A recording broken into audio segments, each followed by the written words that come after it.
back. Today it's another What the Hell Is This? And this one is epic. This is the Resident Evil film series. The Paul W.S. Anderson six-parter that I for some stupid reason decided to start watching them. And, well, I don't think it was an entirely successful idea. Is the best way to put it. Now, I kind of figured it would be for this kind of video, but it was kind of painful because these films are really stupid. I mean, really stupid. Especially watching them over the years, just there's so much wastage in these films. They're not mega budget, none of them are mega budget films. They're all done in a kind of medium budget European funding way. The production companies are from Europe, they shoot in Europe. They keep the budget down by essentially having a formula where you have the opening with one or two actiony bits. You have a kind of middle section where people wandering around the location and there's a few attacks. And then you have your big action finale where stupid things happen. And they set up the next one. And you rinse and repeat 6 times. That's basically the film. It's the same film 6 times with the same lead character. And people are shuffled in, shuffled out from the games, but the film never really is that tied to the games, and people who played the games hate the films because they are not loyal all to the games. I never played the games, so I could watch some stupid genre films, but they're not very good. They go up and down in quality, but there is this sense of they're really not that well made. Is the best way I can put it. So Paul W.S. Anderson actually directed 4 of them, and yet he somehow managed not to direct the best one or the worst one. He did 4 of them. He did the middle ones, quality wise, the ones that are kind of okayish. Right, so let's start. The first one, Resident Evil, was meant to be a George Romero film, and George Romero was fired because he did a trailer for the video game because he's the king of the zombies, and then he did a script which they didn't like very much. The producers, because it was too gory, so they fired the guy who started the genre off, and they hired the guy who did Mortal Kombat. Not a great start. And then they decided, this game, Resident Evil, let's not put gore in it, even though it's a notoriously gory game. So you lose the 18 certificate, you become a 15 or a PG-13 in America. So you can't show gore in a zombie movie. That annoyed plans too. And then when you watch the film, it's pretty lifeless. They'll suggest something that could be fun if you saw it without actually showing you it. And it's like, well, what's the point? They're suggesting people getting their heads squashed or their heads crushed, but they won't show you it. They'll just show you like the body shaking or something after it. And what they have always is you set up a thing where we're doing aliens every time. We're doing aliens, and Paul W.S. Anderson actually did Alien vs Predator between episodes of this series as well, which made him not direct from the films, where he also followed that formula too. Basically, you go into a location, you set up the characters, you kill off the characters, and there's one character left in the end who's this woman who started the film off. That's pretty much it. In this case, and it's always Mila Jovovich, who is basically the wife of Paul W.S. Anderson. She didn't start off as his wife in the first film, but she became his wife as the film series went on. And which made everyone think that this is a film based on the idea that the director wants to keep getting laid. I'll give you a film, I'll give you another film where you get to do cool stuff. You know, it's that feeling. It's like, man, you're pandering to your wife so much in these films.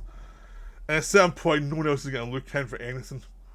There's so many good actors who are getting nowhere in these series. I mean, there's some actors who you just tell just gave up pretty quick and said, I'll say the lines, but I'm not going to try too much. So in the first one, she's amnesiac. She plays this character called Alice. She's amnesiac, who we don't find her backstory till the end of part 6, and it's exactly what you think it is. You go to 6 films, and the revelation of the character is exactly who you think it is from film 1.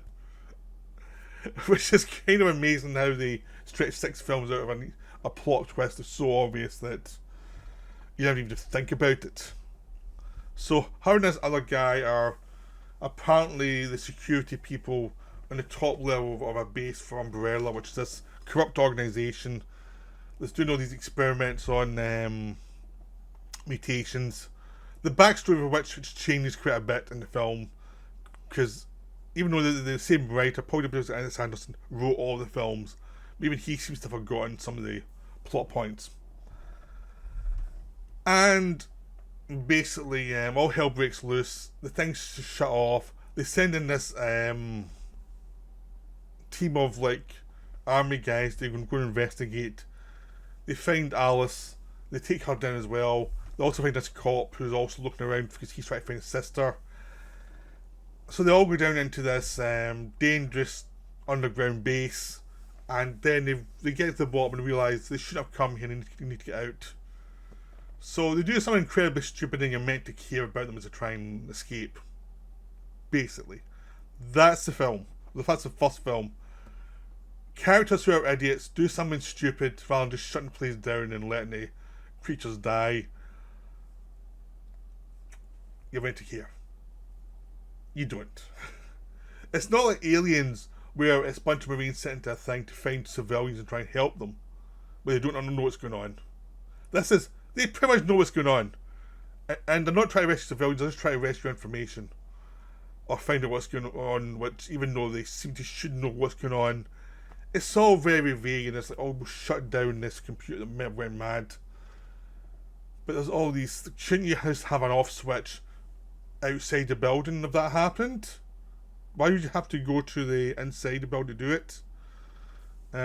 Or could you not just cut the power and lock everything off and just cut the power and then just do a hard reboot?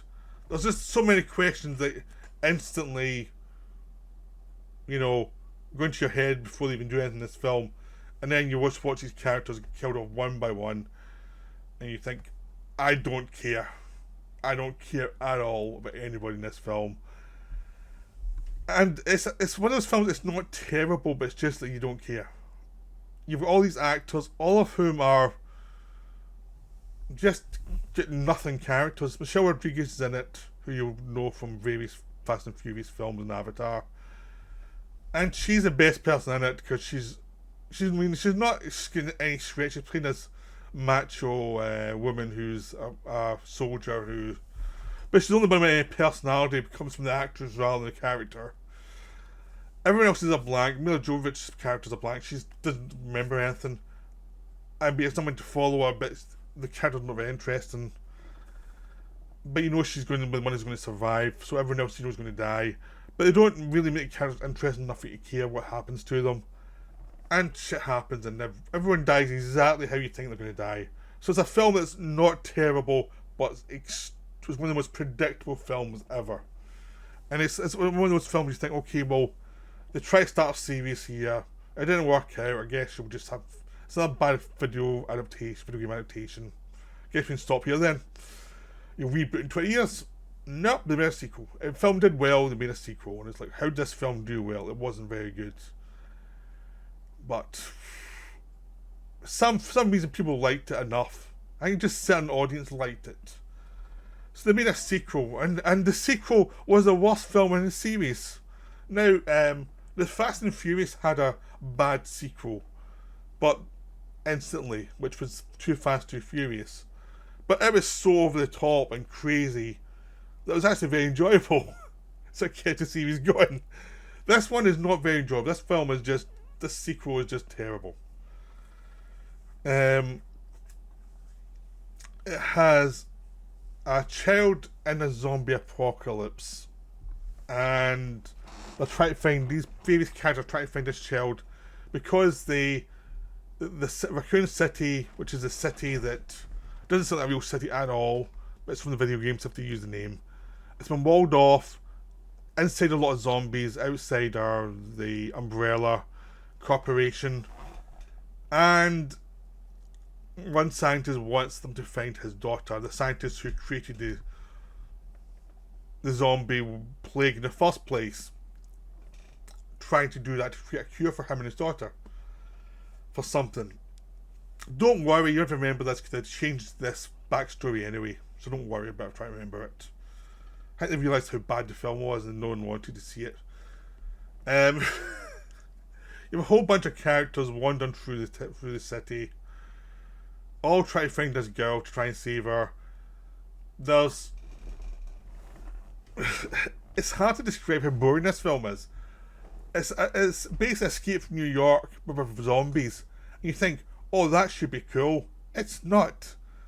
You have no idea where you're going ever. The city's not well defined. There are no goals. There's a huge monster in this one they're trying to defeat who turns into a mutation from a character in the first film who you barely remember. And stuff happens and they just wander through the city and fight zombies every so often, but in a very boring way. And they wander some more and fight more zombies. Then you'll have a conclusion where the villain character remembers who he originally was and fights back against the evil villains from Umbrella trying to kill him. Some people escape, and that's it. It's astonishingly bad, this film. And again, the weird thing is, the actors are trying, but they have such bad dialogue that there's nothing they can do. There's lots of show-offy shots with the Mila Jovovich character that are meant to make her look cool, which just look cheap and stupid. Which is the start of the Paul Anderson thing of, let's have crazy shots. Do they make sense? No, but let's have them anyway. And nothing much happens. And it's incredibly boring. It's so boring, this film. And it's just weird to watch because you can tell the actors are trying. They actually are trying, but the direction's so lackluster and the plot's so lackluster that there's nothing you can do. And even that middle bit where you're doing the genre beats, the first one was competent even though it was pretty uninspired. This one is just like they're wandering around. And they get some characters in this one that turn up in the next one. And there's other characters who disappear in the next one, which starts off the thing of, even though you're in this one, you survived, doesn't mean you're going to be in the next one. There's a whole thing about this girl, little girl, who's important to the film, who, when you get to number 3, disappears and is never mentioned again for the rest of the series. And it's like, okay, you did the whole aliens thing and then you forgot the character. Okay, that tells you so much about this film and this series.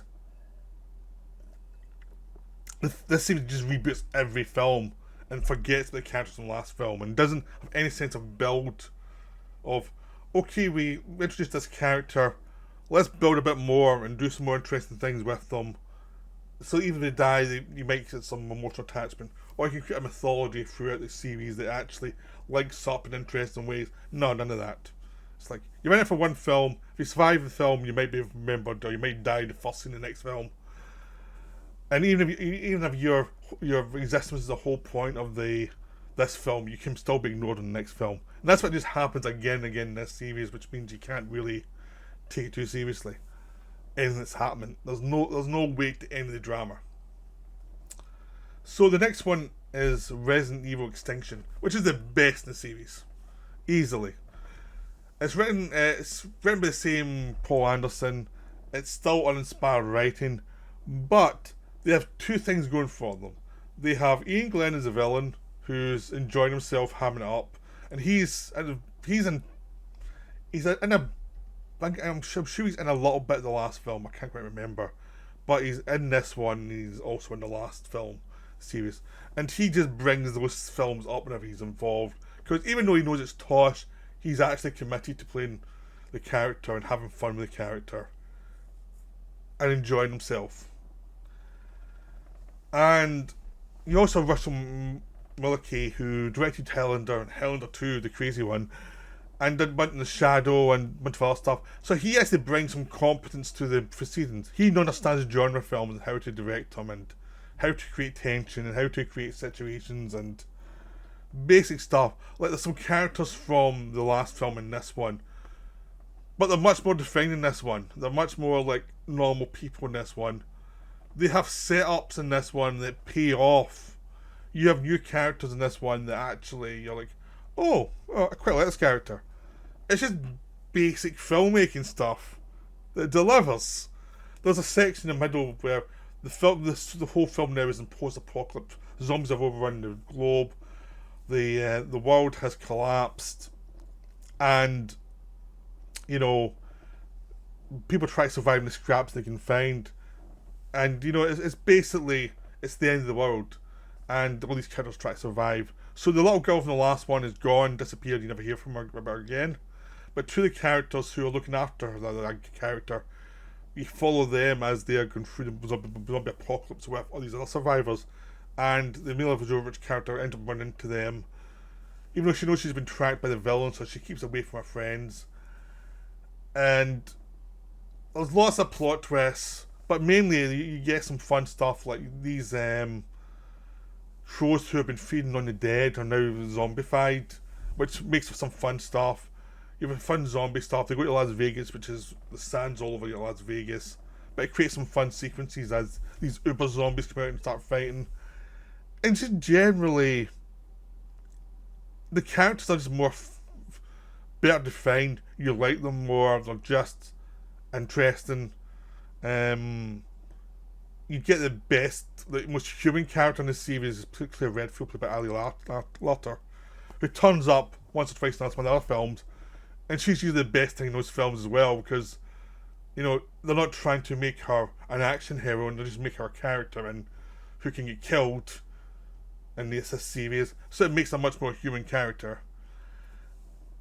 And basically, the scenes just work.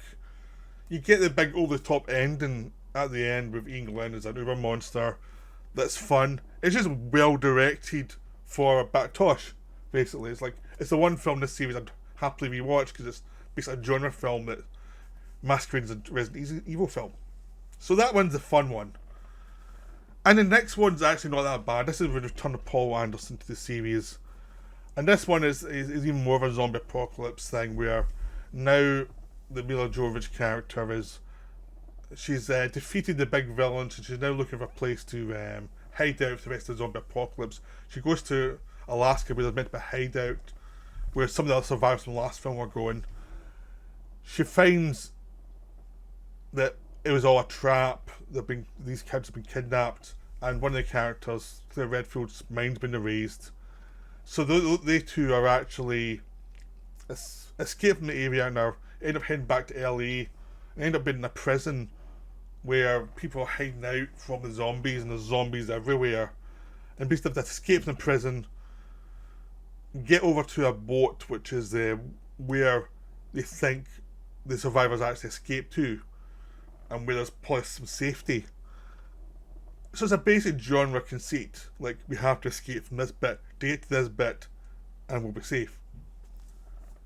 You know, it's basic. You don't have to complicate it. Again, you have very generic characters played by decent actors, and it kind of works. It just works pretty well. It's not amazing, but it's not as good as the last one, but it still works. The ending's ridiculous. The ending has lots of weird jumps, and the end on the ship, and this inside the ship's this high-tech facility of the villains, and there's all sorts of weird stuff going on, and the big villain's Albert Wesker, who's the big villain for the rest of the series. He's from the game, and he's cloned himself repeatedly, and there's a whole section in the start where she's been trying to kill him in this big place in Japan early on as well. There's some really over-the-top action that's utterly ridiculous in the start and finish of the film, and you've got a sort of basic genre centrepiece that's very much Day of the Dead influence in the centre. But all these things are entertaining in their own way. They're ridiculous, they're stupid, but they're entertaining. So it's acceptable, this one. It's stupid as hell, but it's acceptable. And that's pretty much the series goes off the rails after this. Number 5, I've lost trying to remember what they're all called at this point. Is the weird one, but it's not weird in a good way. Basically, Alice has been, Mila Jovovich's character, has been caught by the villains and is now on a underground base, and they're trying to rescue her. So one of the characters from number 2 eventually goes back to number 5, which is now a villain. She's mind wiped and she's getting controlled by the evil computer thing. And the villain from the last one is now a good guy trying to help her Alice escape from this facility. Even though at the end of this one, it turns out to be the villain again. And nothing in this film actually adds to anything that happens in the final story. Like, at all. You could have just basically ignored this film and it would have been fine. The main story would have been fine. And there's lots of stuff in this Russian bunker going through these different VR simulations and these weird sets they've built for some unknown reason. I mean, the film is enjoyable in how tacky and stupid it is. But it gets a bit wearing after a while because it's like, it really is stupid. It's astonishingly stupid and nothing makes sense. And they're bringing a lot of characters back from the other films, and they're all clones and they're all getting mind wiped, and there's another character who doesn't know she's a clone, it turns out she's a clone, and how will it affect her? And so we get the second young child character who has to be rescued by Alice and does the Ripley Newt thing, and who's completely ignored by the next film. So that's twice in the series, and both times the girl characters are completely ignored by the next film. So they're trying to do Matrix stuff. Basically, they're trying to be the Matrix in this film, where the world's not what you think it is, blah blah blah. Look at all these realities, blah blah blah, and it turns out they're just sets and parts of the VR stuff. And there's some other characters in the games that come in. There's lots of fights and lots of actors playing 2 or 3 different characters, but none of it makes any sense really. It's just like meandering through scenes. Lots of characters die. Lots of characters are rescued. It's just pretty much it's trying to pile on thing after thing to make you think, oh, this is exciting. And nothing's that exciting. There's a whole sequence at the beginning where they go in reverse from an explosion and go back to show you what happened before that, and the whole thing is going in reverse in slow motion. The problem with that is it makes all the actors look they're moving awkwardly, as they're moving in green screen awkwardly, and so the other movements look really awkward. And then they show the film, then they move forward and show the whole film again, going forward, just after showing it all in reverse. It's like, well, we don't know what's going to happen. And that was the idea of being really cool. It's just a weird film. I didn't really care for it. I was pretty bored for most of it. And they thought like switching locations and doing all this screwy stuff with VR and weird sets underground would make it interesting, but it's just basically a cut from different fight scenes, all of which are boring. Then you get to the final chapter, Resident Evil final chapter, which actually isn't as bad as the last one.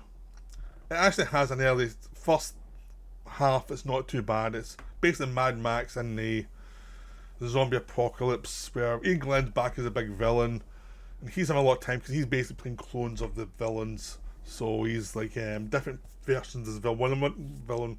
One of which is a religious nut. Another one who's the original Doctor. And it turns out that the villain for the third one's a clone.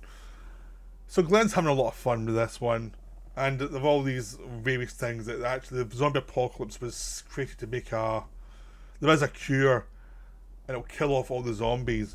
But the whole idea was it was like a Noah's Ark situation to purify the planet and stuff. Yeah, they'll explain it that way.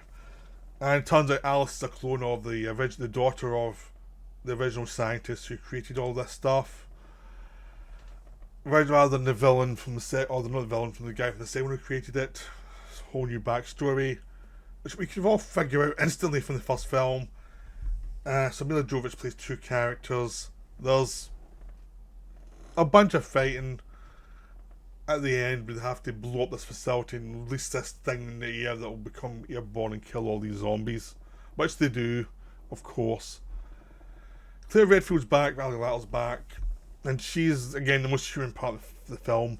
The best part really is the early parts where Milla Jovovich is going through the zombie apocalypse on a bike and trying to escape from me and Glenn and his religious weirdos, and there's all these zombies following him in this truck, and she's trying to escape from them. Then she escapes from them and ends up being with these rebels in Raccoon City, the place that got nuked in the second film. And they're going to go back to the compound from the first film to end all of this. But there's a whole section where they're in this compound and attacked by zombies, which is very much like it's basically the Waterworld. The scene when they're attacking the atoll in Waterworld, but now there's zombies attacking them. That's what it reminded me of. But it's still enjoyable, hokum. But eventually there's a traitor in the mist, and the person as you spot straight away, but the motivation of him being a traitor is just pretty boring. They have to break into this section where lots of people die. Again, it's fine, but it's not really that inspiring. There's nothing here that's that inspiring. It's just like the same as genre thing of you have an over-the-top start that ignores the last film. The last film, they're going to face off by all these armies of zombies in the White House, which you completely ignore in this new film. You get 2 minutes of that. And then they do the genre thing for a while and then do the big conclusion. And then at the end it's like, it might take a few years before the airborne thing spreads throughout the world, so I'll keep fighting until then, blah blah blah. The whole series is just like an excuse for all these like action scenes that have no weight to them. And some basic genre setups, and then basically you're around in circles. No character motivation means anything, no death means anything. People can get brought back from the death for no reason. People can be important in one film and then forgotten in the next film. There's just a general sense of basic character work is always ignored in a way that makes even the most threadbare film series around, like Transformers, isn't very good at joining the episodes up. But even that looks well planned compared to this one. It's so threadbare. It's astonishing. It really is. And it builds up some steam in the middle of the series where they seem to be getting a bit better, but then it just sort of kind of meanders again. And it's just a case of eventually they just gave up and thought we better stop doing these films because people are pretty bored with them. Oh, let's finish off now and that'll be it. Maybe the director got bored doing them because he'd done every shot of his wife possible doing weird handstand and backflips and all these other things and she gets, because it's every couple of years to make the film, she gets noticeably older throughout the series, from someone who is young to someone who's definitely middle-aged. It's meant to take over 10 years, and it's like, no, you can tell the production feels much longer than that. It's more than 10 years. They say the time frame of the series is 10 years, but it's obviously, I think the film series took like 17 years, and you can tell. I mean, it's not like that's not a dish on the actress. It's just like our faces age naturally. You can tell, as a human being, you can tell how someone's face is aging. It's just the way things go. So the production doesn't help. And just the whole series is great. I'm sure they're fans of it, but it's that one that's like, well, I thought it was a funny idea at the time, and now I think that was not a good idea to do. And I'll say I'll never do it again, but I know I will. I already know one film series I'm going to do soon, but it's been pushed back a bit because I just did this one, and it's like, I need a rest before doing another film series. So, I hope you enjoyed this meandering video about a meandering series of something or other. I don't know how you'd call it. It exists. Resident Evil exists. They're doing another reboot. They're rebooting it constantly at the moment. So, hope you enjoyed this video. I'll see you next time. I'm now off to cry. Right, bye.